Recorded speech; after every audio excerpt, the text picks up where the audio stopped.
Today we're going to check out 2025's How to Train Your Dragon on 4K Blu-ray. I'm not here to talk about how good or bad this movie is. I'm just going to share some of my thoughts on the audio and video quality. Now let's go over a few tech specs. The movie was shot in 4.5 and 4.6K.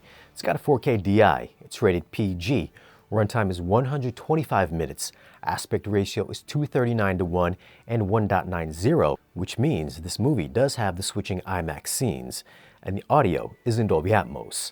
Now before we take a look at this audio and see how active this mix is, if you don't know what the Dolby ATMOS viewer is, you can find a link down below in this video's description that tells you all about it, what it does, and where to get it. You can also find a list of all the gear that I use for these 4K reviews down there as well. Now jumping over to the ATMOS viewer, we can see here at 26 minutes in that the chubby dragon can be heard flying around the arena. You'll hear his wings flapping through the lower channels, passing right behind your head, and it always tracked really well with what was happening on screen. Also, every time this particular dragon was in a scene, it got the full-on dynamic object treatment. The other dragons, not so much. So whoever mixed this movie must have really liked this chubby little dragon. The part where the dragons are flying back to the nest at around an hour 14 minutes in, you'll find dragons flying overhead and moving in and around the back of your room. If you have a large enough setup, it'll use all of your available speakers. Now there's maybe a couple more scenes where there are dynamic objects that move around the room that did use all 18 of my speakers, but I'd say for about 95% of the time, it stays locked in a 7.1.2 configuration. So if you have more than 4 top channels, only the top middle will get used, and only one set of side surrounds will be used. It's a shame because there is a ton of dragons that are flying all over the place, which would have sounded even better than what we got if they would have just put those guys up top in the top channels. As for bass response, coming off from just watching Master and Commander, this one has some really impressive bass. The score has some really good bump to it, and the ending scene with that giant dragon busting out of the mountain had my room vibrating. So I was a little bit worried about this mix, and I thought it was going to suck for LFE, but I was pleasantly surprised. Now, I was not going to review this since it was in 2.39 when I saw it on digital and Kaleidoscape, but when I heard that they were switching aspect ratios, I had to watch it again. I found having the taller aspect ratio elevates a lot of the flying sequences in the same way it did for Top Gun Maverick.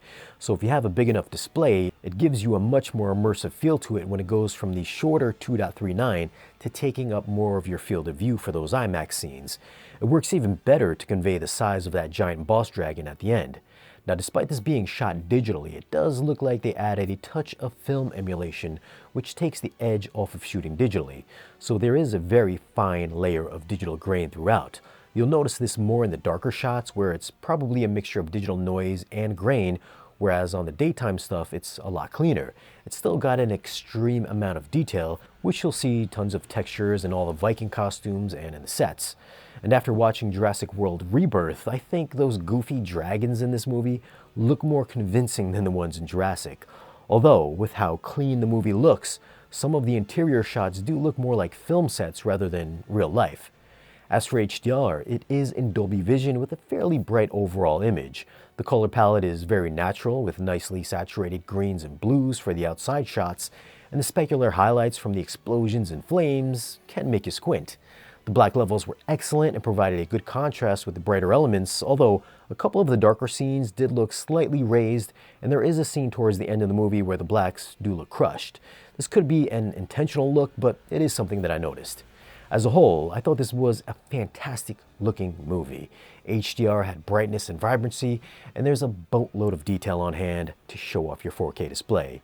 If you were on the fence about getting this on digital, Kaleidoscape, or on disc, the disc is the way to go if you have a 16:9 screen for those IMAX shots. So I'm going to go with a 9.6 for video. For audio, I liked it, but there was so many missed opportunities to elevate the immersion. It's got some solid movement within the lower channels, but the top channel activity could have been used a lot more. Although the bass response in my system was a knockout, I'm going to go with an 8.5 for audio. So what are your thoughts on this new live-action remake of How to Train Your Dragon on 4K? Did you like the animated better, or do you like this one? Leave a comment down below and let me know. Now, if you do want to pick up this movie, I will leave some links for it down below in this video's description. As always, guys, thanks for watching. If you want, you can follow us on social media, and if you want to support the channel and get exclusive content or great discounts on audio and video gear, then stop by our Patreon page. Be sure to like this video if you found it useful and subscribe if you haven't already. And I'll catch you again in the next video.